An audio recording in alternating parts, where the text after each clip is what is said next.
ये विश्वास प्रभु में जब जागृत होता है, आज तो बात श्रीनाथ जी के छे, नेत्र झुकावीने भक्तने कही रह्या छे, तारा मन ने तारा हृदय ने मारा चरणोना अंदर समर्पित कर हे मारा भक्त, एक वार मारा સાથેનું બ્રહ્મ સંબંધ હશે, એક વાર હું તને અપનાવી લઈશ, પછી હું તને છોડવાનો નથી, હું તને મારા ધામ સુધી લઈ જઈશ.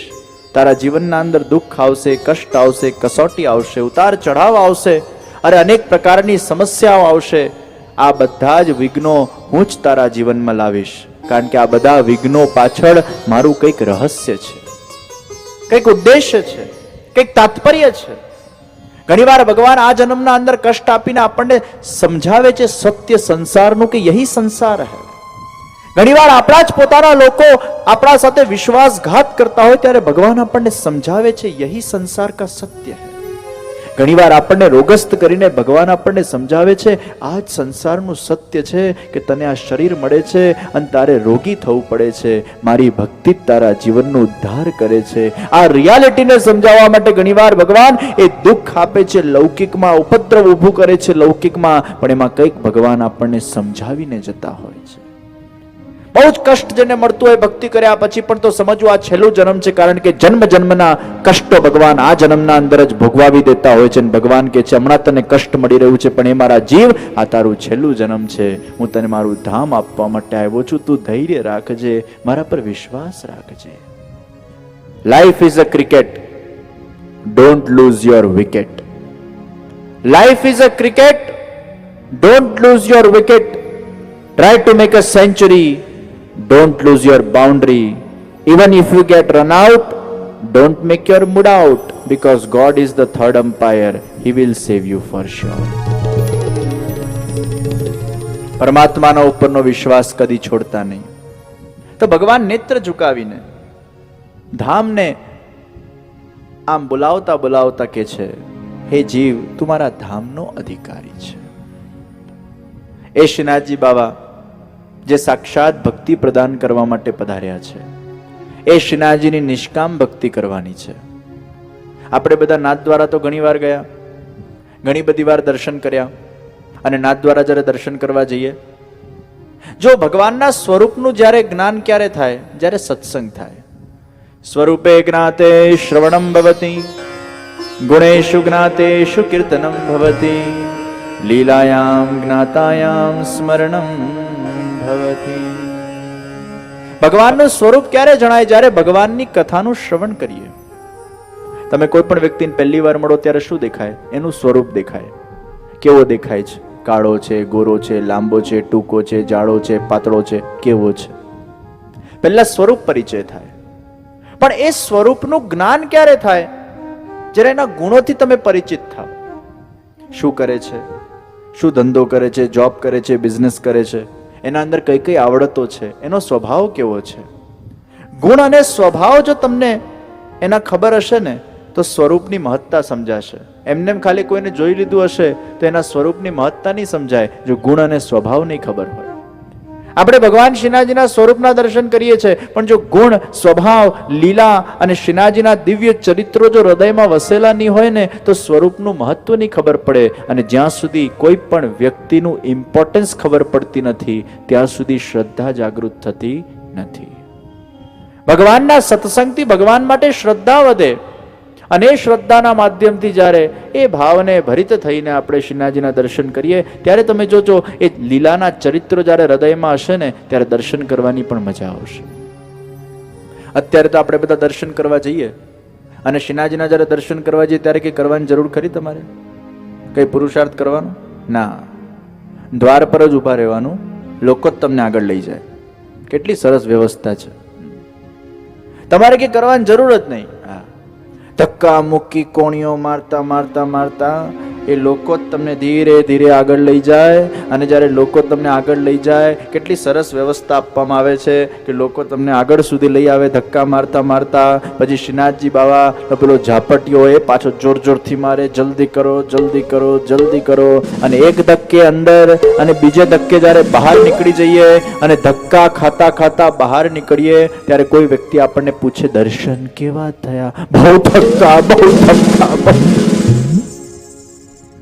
શ્રીનાથજીએ કયા વસ્ત્ર પહેર્યા? મારા વસ્ત્રના ઠેકાણા નથી. બહુ ધક્કા, બહુ ધક્કા, બહુ ધક્કા.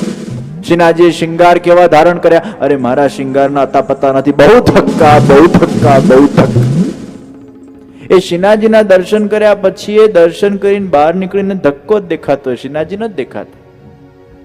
અને ઘણી વાર આપણે પાછા કોઈક વાર દર્શન કરવા ગયા ભીડ ના હોય ને તો ઘેર આવીને કહીએ આ વખતે ભીડ જરાય નથી.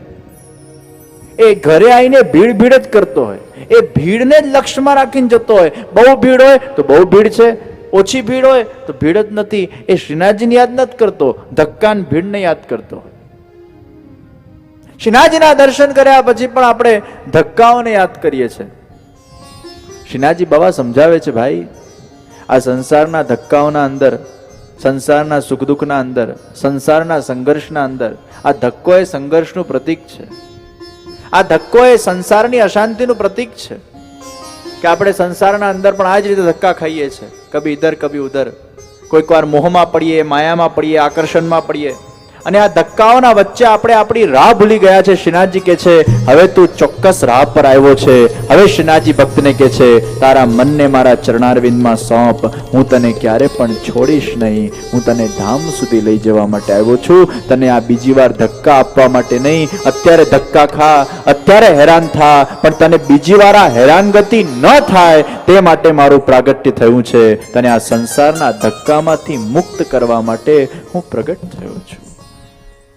અને આ દુનિયાના અંદર જ્યારે શ્રદ્ધા ઊભી થાય ને પછી ધક્કાએ આકરા નથી લાગતા. જો પ્રેમ હોય તો પ્રેમથી તમે કોઈક તમારા પ્રેમીને આમ બે લપડે મારી દો ને તો એ ગુસ્સો ના આવે, પણ અહંકારથી આમ બે મારો તો સામે બે આવે. પણ પ્રેમથી આમ મારો તો સામે ગુસ્સો આવે, કારણ કે પ્રેમ છે ને. અને પ્રેમના અંદર બધી જ વસ્તુ વાલું લાગે. એકવાર શ્રીનાથજીમાં પ્રેમ જાગૃત થશે પછી જો દર્શનના અંદર કેટલાય ધક્કા આવશે, તમારું ધ્યાન ધક્કામાં નહીં જાય, તમારું ધ્યાન દર્શનમાં જશે. શ્રીનાથ ચરિતામૃત કથાને શ્રવણ કરીને, શ્રીનાથજીની દિવ્ય લીલાઓને હૃદયના અંદર ધારણ કરીને જ્યારે તમે શ્રીનાથજી નાથદ્વારાના દર્શન કરવા જશો અને ધક્કા વાગશે એ વખતે બહાર નીકળીને તમને ધક્કો નહીં દેખાય, પણ હૃદયની ધડકન ધડકનમાં શ્રીનાથજીનું નામ ગૂંજતું હશે. કારણ કે શ્રીનાથજીના ચરિત્રો એ હૃદયમાં આરૂઢ થઈ ગયા છે. તબ ધક્કે નહીં દિखेंगे, तब धड़कन धड़कन वो श्रीनाथ जी के गुणगान के अंदर गुंजित हो उठेगी. स्वरूपे ज्ञाते श्रवणम भवति. ભગવાનના ચરિત્રોનું જ્યારે શ્રવણ કરશું ત્યારે જ ભગવાનનું સ્વરૂપ એ ખબર પડશે કે ભગવાન કેવા છે. તો ભગવાન કેવા છે? અત્યારે તમને હું પ્રશ્ન કરું, કૃષ્ણ ભગવાન કેવા? એટલે તમે કહેશો કે અમારા ઘરે જે કૃષ્ણ ભગવાનની પેઇન્ટિંગ છે, જે ચિત્રકારે ચિત્ર બનાવ્યું છે કૃષ્ણ એવા. તો પછી ત્યાં વિષય એવો આવે કે જેને પેઇન્ટિંગ બનાવી એને કૃષ્ણને જોયા? 5000 વર્ષ પહેલા કૃષ્ણ ભગવાનનું એવું કયું રૂપ હતું કે જે રૂપને જોઈને ગોપીઓ એમાં આસક્ત બની ગઈ, ખોવાઈ ગઈ, ખેંચાઈ ગઈ અને ભગવાન कृष्णના शरणागत થઈ गई? ऐसा कौन सा भगवान कृष्ण का रूप था?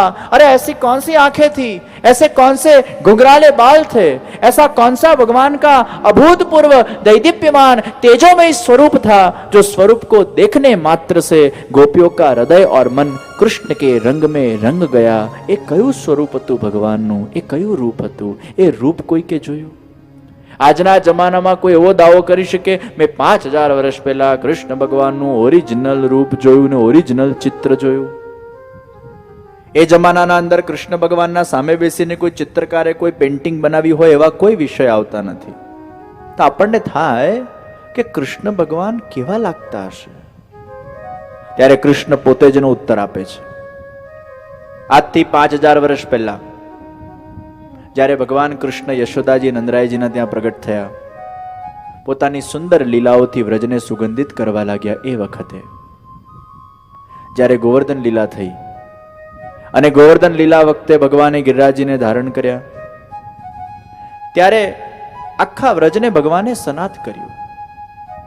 ગોવર્ધન લીલા પછી થોડો સમય જ્યારે વ્યતીત થયો અને ભગવાનનો વ્રજ છોડવાનો વખત જ્યારે પાસે આવ્યો, અક્રૂરજી આવ્યા, એના આસપાસનો આ પ્રસંગ ગર્ગ સંહિતામાં એનો ઉલ્લેખ છે કે યશોદાજી નંદરાયજીએ ભગવાન કૃષ્ણને વિનંતી પૂર્વક કીધું, હે પ્રભુ, आप व्रज छोड़ के पधार जाओगे, हम आपके बिना कैसे रहेंगे?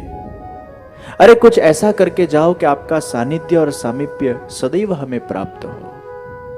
ત્યારે કૃષ્ણ ભગવાને યશોદાજીને પૂછ્યું, મૈયા तुम्हें मेरा कौन सा स्वरूप सबसे ज्यादा पसंद है? ત્યારે यशोदाजी कहवा लाग्या, लाला तूने जो गोवर्धन को धारण किया था, वो तेरी जो अदा थी, वो तेरा जो स्वरूप था, अरे क्या सुंदर झुकी हुई आंखें थी, हस्त ऊंचा था, क्या सुंदर तेरा श्रेयंग था। वो स्वरूप हमारे दिल को भा गया है, वो हमारे दिल में बस गया है। ત્યારે ભગવાન કૃષ્ણે યશોદાજીની ઈચ્છાને શિરોધાન્ય કરીને એ જ વખતે પોતાના અંદરથી પોતાનું એવું આબેહૂ સ્વરૂપને પ્રગટ કર્યું। પોતાનું જ આબેહૂ સ્વરૂપને પ્રગટ કરીને યશોદાજીને પધરાઈ આપ્યું ને કીધું, મૈયા ये मेरा ही रूप है, ये मेरा ही स्वरूप है, इसमें और मुझ में कोई अंतर नहीं। ત્યારે યશોદાજી બોલવા લાગી, અરે લાલા આ તો તારું જ રૂપ છે, તારું સ્વરૂપ છે, એ જ આંખો છે, એ જ નાક છે, એ જ હાથ છે, એ જ ચરણ છે, આનામાં ને તારામાં કોઈ ફરક નથી। ત્યારે કૃષ્ણ ભગવાને કીધું, મૈયા ये मेरा ही रूप है, ये मेरा ही स्वरूप है, आप इस स्वरूप की सेवा करना, इस स्वरूप की भक्ति करना, आपको मेरी ही अनुभूति होगी, मुझ में और इसमें कोई अंतर नहीं। આટલું કહીને કૃષ્ણ ભગવાન પધારી ગયા। યશોદાજી નંદરાયજી એ સ્વરૂપની નંદાલયના અંદર ખૂબ ભાવથી સેવા કરતા, પ્રેમથી સેવા કરતા સમય વ્યતીત થયો। યશોદાજી નંદરાયજીનું જીવનકાલ સમાપ્ત થયું। એ જ્યારે ભગવાનની નિત્ય લીલામાં પધાર્યા ત્યારે એ શ્રીનાથજી બાવાનું સ્વરૂપ એ ગિરિરાજજીમાં અંતર ધ્યાન થઈ ગયું અને 500-550 વર્ષ પહેલા એ જ ગિરિરાજજીમાંથી એ જ શ્રીનાથજી બાવાનું સ્વરૂપ પ્રગટ થયું અને આજે એ શ્રીનાથજી બાવા એ નાથક દ્વારામાં બિરાજમાન છે, જેને 5000 વર્ષ પહેલા કૃષ્ણ ભગવાને પોતાના શ્રીઅંગમાંથી પ્રગટ કર્યું છે, જે પોતાનું જ રૂપ છે, સાક્ષાત પોતે જ એક કૃષ્ણ રૂપે પરિણિત થયા છે। એ જ કૃષ્ણ ભગવાન સાક્ષાત શ્રીનાથજી રૂપે નાથક દ્વારામાં બિરાજે છે। તો પ્રશ્ન થાય, કૃષ્ણ ભગવાન 5000 વર્ષ પહેલા કેવા લાગતા હતા? તો નાથક દ્વારાના જે શ્રીનાથજી છે એ જ કૃષ્ણ ભગવાનનું આબેહૂ रूप છે। वही आंखें हैं, वही चरणारविंद है, वही हस्त है, वही भगवान के नेत्र हैं। तो कृष्ण वो श्रीनाथ जी जैसे लगते हैं, क्योंकि श्रीनाथ जी ही कृष्ण है और कृष्ण ही श्रीनाथ जी है। रिटर्न ऑफ कृष्ण એ શ્રીનાથજી બાવા ભગવાન કૃષ્ણ ને શ્રીનાથજી માં કોઈ અંતર નથી, કોઈ ફરક નથી। શ્રી ગોવર્ધન નાથજી એ જ શ્રીનાથજી। આ તો શું શોર્ટ ફોર્મ નો જમાનો છે ને ભાઈ। શ્રી ગોવર્ધન નાથજી એટલું લાંબુ બોલવાનું કોઈને ફાવતું નથી। આગળનો શ્રી લીધો, ગોવર્ધન ખાઈ ગયા, પાછળનું નાથ લીધું, શ્રીનાથજી, એ લાંબુ પડે છે એટલે આગળનું શ્રી લીધું, નાથ ખાઈ ગયા, શ્રીજી, એ લાંબુ પડે, શ્રી, એ લાંબુ પડે, ઈ, એટલે તમારા નાથને તમે શું કહો? અમારા ઈ।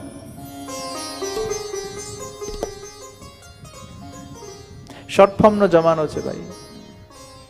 શ્રી ગોવર્ધન નાથજી એ શ્રીનાથજી છે અને એ શ્રીનાથજી બાબા નાથક દ્વારામાં બિરાજે છે।